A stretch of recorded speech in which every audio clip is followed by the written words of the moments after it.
आज मैं उस जगह पे हाजिर हूँ जिस जगह पे जो मेरे पीछे बस खड़ी है, इस बस ने सुबह तकरीबन 5:30-6 बजे के लगभग इस बलोच ट्रांसपोर्ट कंपनी की बस ने यहाँ पे एक मजहबी सियासी इल्मी घराने की शख्सियत मलिक मंजर अब्बास को रौंद डाला। और मेरा जो लाइव आने का जो मकसद है वो ये नहीं है कि मैं कोई पॉइंट स्कोरिंग बना रहा हूँ, या मैं आए रोज़ इसी जगह पे अमूमन गढ़ महाराजा से बाऊ ब्रिज के बीच में आए रोज़ कोई ना कोई हादसा होता है, कोई ना कोई मरता है, किसी का घर उजड़ता है, किसी का बच्चे यतीम होते हैं, कोई औरत जो है वो बेवा होती है, किसी का जवान बेटा जो है ना वो मर जाता है।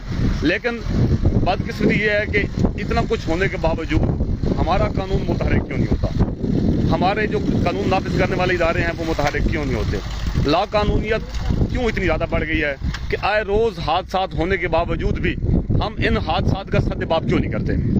सद्देबाब करने के लिए ज़रूरी होता है कि कानून नाफिज करने वाले इदारे जो है ना वो मुतहरिक हों। जिस एरियाज़ में जो स्पीड लिमिटेशन दी गई है, सबसे पहले जो ट्रांसपोर्टर्स हैं, जो ये ड्राइवर रखते हैं, इनके अंदर कोई सिक्योरिटी का अमल नहीं होता। भाई किसका कौन सा लाइसेंस है, यहाँ पे ये रूटीन चल रही है कि जिसके पास मोटरसाइकिल का लाइसेंस है वो बस चला रहा है, जिसके पास ट्रैक्टर का लाइसेंस है वो ट्रेलर चला रहा है। यानी कि सबसे पहले तो सिक्योरिटी का अमल यहाँ पे नहीं है। दूसरा, जो स्पीड वाले एरिया हैं, स्पीड लिमिटेशन वाले एरिया हैं, पॉपुलेशन एरिया है, उसके बाद ब्रिज वाला एरिया होता है, यानी कि जिस तरह कोट ब्रिज है, या जहाँ पे खाई वाले एरियाज होते हैं, या अपना डिवर्शन वाली एरिया होती है, वहाँ पे एक स्पीड लिमिटेशन होती है, जहाँ पे कोई स्पीड लिमिटेशन नहीं है।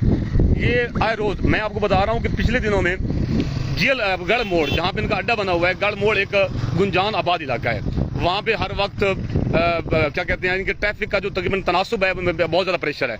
ये बलोच ट्रांसपोर्ट समेत, चाहे वो शालीमार है, चाहे वो कोई भी ट्रांसपोर्ट है, गढ़ मोड़ चौक से इनकी जो स्पीड होती है वो 70, 80, 100 प्लस के ऊपर होती है, उससे कम नहीं होती। यानी कि पॉपुलेशन एरिया में 30 होनी चाहिए या 20 होनी चाहिए।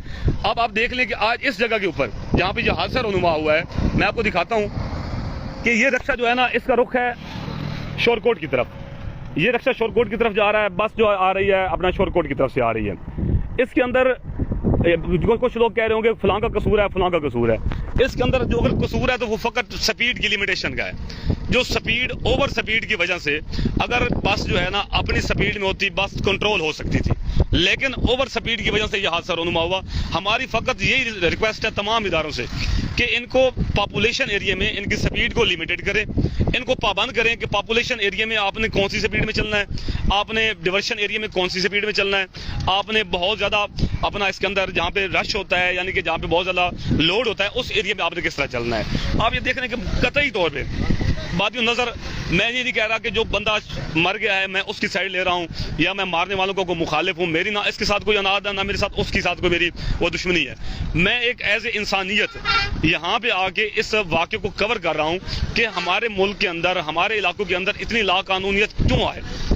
सिर्फ और सिर्फ मलिक मंजर यहाँ पे उसका एक्सीडेंट नहीं हुआ, इसके पीछे एक मोटरसाइकिल वाला भी चल रहा था, एक बच्ची बेचारी जो है ना उसकी जो टांगे वो टूटी हैं और दूसरे की टांग टूटी है, लड़के की, वो मोटरसाइकिल वाले भी शदीद जख्मी हुए हैं। तो मेरी रिक्वेस्ट है तमाम ट्रांसपोर्टर्स रात से जो मालिकान है ट्रांसपोर्टर्स के, कि वो मेहरबानी करें। आप देख लें मेरे दोस्त कि इस बस की पहले भी हालत देख लें कि इसकी स्क्रीन मेरे देखने में पहले भी टूटी हुई थी, जिसके ऊपर पेपर वगैरह पहले लगा हुआ है ऑलरेडी। तो इसकी जो स्क्रीन है वो पहले ऑलरेडी टूटी हुई थी। मुमकिन है कि ड्राइवर जब स्पीड में निकला है, जब उसने क्रॉस किया ट्रेलर वगैरह को, तो उसके सामने यही कागज़ आ गया हो जिसकी वजह से उसकी शायद आगे नजर ना आई हो, ये भी पॉसिबल है। ये ना आया हो और उसने आगे चढ़ा दिया हो। ये देख लें कि बिल्कुल रॉन्ग वे है, रिक्शा शोरकोट की तरफ जा रहा है, बस शोरकोट की तरफ से आ रही है, और आप देख रहे हैं कि कितना रॉन्ग वे पे आया बस वाला, और उसने आगे उस बेचारे एक औरत का घर उजाड़ दिया, 4 से 5 बच्चे उसने यतीम कर दिए। और सबसे बड़ी बात यह है कि वो शख्स इंतहाई मिलनसार, बाइखलाक और अपना एक इल्मी शख्सियत था, नेक था, पाबंद सौम सलात था, उसको इस बदबख्त बस वाले ने आगे कुचल दिया। लेकिन सवाल ये है कि इन हालात के अंदर हमारी जिम्मेदारी क्या बनती है। हमारी जिम्मेदारी ये बनती है कि हम तमाम अहबाब, जितने भी लोग हैं जो मुझे सुन रहे हैं, कि हम कानून नाफिज करने वालों इदारों को और उसके अलावा इन ट्रांसपोर्टर्स हजरात को मुतवज्जे करें कि भाई सबसे पहले आप ड्राइवर जो रखते हैं उसके सिक्योरिटी के अमल को बेहतर बनाएं, और उसके बाद ट्रैफिक पुलिस जो है या हमारी पुलिस जो है वो पाबंद करे कि पॉपुलेशन एरिया, डिवर्शन एरिया या वो एरियाज जहाँ पे रोड की दोनों अतराफ में कोई इस तरह की चीज़ नहीं होती कि जो कंट्रोल वहाँ पे अपनी स्पीड को कंट्रोल करें। और आज ये जो हादसा हुआ है ये सिर्फ और सिर्फ ड्राइवर की ओवर स्पीडिंग और उसकी लापरवाही की वजह से हुआ है, इसके अलावा और कुछ नहीं है। जिसको हम हर बार ये क्या टाल देते हैं कि भाई तकदीर इलाही थी और वो हो गई। भाई ये तकदीर इलाही नहीं है, ये लोग हम खुद करते हैं, हमारी लापरवाही की वजह से इस तरह के हादसे रुनुमा होते हैं। कोई देखने वाला कह सकता है कि ये तकदीर इलाही है, कोई बंदा कह सकता है ये तकदीर इलाही है, बिल्कुल तकदीर इलाही नहीं है। ये हादसा ओवर स्पीडिंग का नतीजा है और ओवर स्पीडिंग की वजह से आज ये हमारे साथ एक औरत जो है उसका बसता हंसता घर उजड़ गया और उसके 4 बच्चे जो है ना वो यतीम हो गए। और मैं ये भी बता दूं कि इसके साथ एक मोटरसाइकिल वाला भी था, उस मोटरसाइकिल वाले के साथ बच्चियां थी, एक बच्ची की दोनों टांगें टूट गई हैं जिसको निश्तर रेफर कर दिया गया है, और बंदा जो मर्द था उसकी एक टांग टूटी हुई है वो भी निश्तर रेफर कर दिया गया है। 3 लोग इस रक्षे के अलावा और भी जख्मी हुए हैं। और देख लें कि रक्षे की पोजीशन देखें कि उसका इंजन, इसकी ओवर स्पीडिंग की पोजीशन देख लें, अल्लामान अल हफीज़ देखें, ये हालत है इसकी पोजीशन, ये देखें, ये देख ले पोजीशन। भाई इसने कितना रॉन्ग वे पे आया और उसने आगे एक हंसते बसते घर को उजाड़ के रख दिया है। अब उसके देख ले कि उसके बुजुर्ग वालिदैन के ऊपर क्या बीत रही होगी, उसकी वालिदा के ऊपर क्या बीत रही होगी, और उसके तमाम अहल खाना उसके बच्चों के ऊपर क्या बीत रही होगी, जो छोटे छोटे बच्चे वो छोड़ के गया है। लिहाजा मेरी तमाम कानून नाफिज करने वाले इदारों से रिक्वेस्ट है कि तमाम जो पॉपुलेशन एरियाज हैं उनके अंदर स्पीड को कंट्रोल के लिए इक़दाम करें। और उसके बाद सबसे पहले जो है ना ये सिक्योरिटी का जो अमल है लाइसेंस के, मैं बार बार इसको इसलिए दोहरा रहा हूँ कि तमाम तरक्की याफ्ता ममालिक के अंदर अब होगा क्या, इस वाक़े के बाद होगा ये कि ये जो लाइसेंस होल्डर, अगर इसका लाइसेंस नहीं था तो किसी लाइसेंस होल्डर को पेश करके 48 घंटे के अंदर इसको छुड़वा लिया जाएगा। जिनका घर उजड़ना था उजड़ गया, जिनके बच्चे यतीम होने थे वो हो गए, जिसका उम्र रसीदा वालिद जो अपनी किस तरह बर्दाश्त करेगा अपने जवान बेटी की उस डेड बॉडी को देख को, जिसकी तकरीबन उम्र हुआ है 80 के लगभग है, वो माँ कैसे बर्दाश्त करेगी अपनी उस जवान बेटी की मौत को। वो तो उनका घर उजड़ गया, लेकिन ये ट्रांसपोर्टर, इनके ट्रांसपोर्टर के जो लाइसेंस होल्डर हैं वो आगे इसकी जगह पेश हो जाएंगे। ये हमारे मुल्क का वैसे भी कानून जो है वो आप बेहतर जानते हैं, जो लाकानूनियत है, ये आगे लाइसेंस होल्डर को पेश कर दिया जाएगा, HTV लाइसेंस होल्डर को।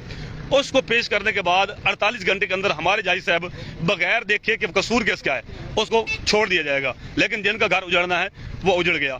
इसलिए मेरी रिक्वेस्ट है तमाम जो मुझे सुन रहे हैं कि मेहरबानी करें कि मेरे इस पैगाम को या बजात खुद पैगाम आला हुकाम तक पहुंचाएं, ताकि आइंदा किसी घर का, किसी औरत का घर ना उजड़े, कोई बच्चे यतीम ना हो, किसी बुजुर्ग बाप का जवान बेटा उससे ना कुछ छीने। लिहाजा मेहरबानी करके इसके ऊपर जोर शोर से आवाज बुलंद करें और जितना हो सके इसके ऊपर आवाज बुलंद करें, अगर चाहते हैं कि मुस्तकबिल में आपके प्यारों के साथ, आपके करीबियों के साथ और आपके साथ इस तरह का वाक़या ना हो। अपने भाई राजा वसीम को इजाजत दें। अस्सलाम वालेकुम व रहमतुल्लाह। बंदा एक फौत होया भी, ਉਹਦੇ ਨਾਲ ਉਹਦਾ ਬੇਟਾ ਵੀ ਆ, ਉਹ ਜ਼ਖਮੀ ਹੈ ਵੀ ਆ ਬੇਟਾ। ਉਸ ਤੋਂ ਪਿੱਛੇ ਇੱਕ ਮੋਟਰਸਾਈਕਲ ਵਾਲਾ ਰਕਸ਼ੇ ਪਿੱਛੋਂ ਉਹਦੀ ਬੱਚੀਆਂ ਤੇ ਬੱਚੇ 2 ਬੰਦੇ ਮਾਰਦੇ, ਉਸ ਬੱਚੀ ਦੇ 2 ਪਾਉਂ ਟੁੱਟ ਗਏ ਪਏ। ਬੰਦਾ ਜਿਹੜਾ ਉਹਦਾ ਪਾਉਂ ਯਾਨੀ ਕਿ ਟੰਗ ਟੁੱਟ ਗਈ ਉਸਦੀ, ਉਹ ਨਿਸਰ ਰੈਫਰ ਹੋ ਗਿਆ। ਦੂਏ ਰਕਸ਼ੇ ਵਾਲੇ ਜੀ, ਰਕਸ਼ੇ ਵਾਲੇ ਬੱਚੇ ਚੁੱਕ ਕੇ 2 ਬੰਦੇ ਆਏ, 3 ਫੌਤ ਹੋ ਗਏ।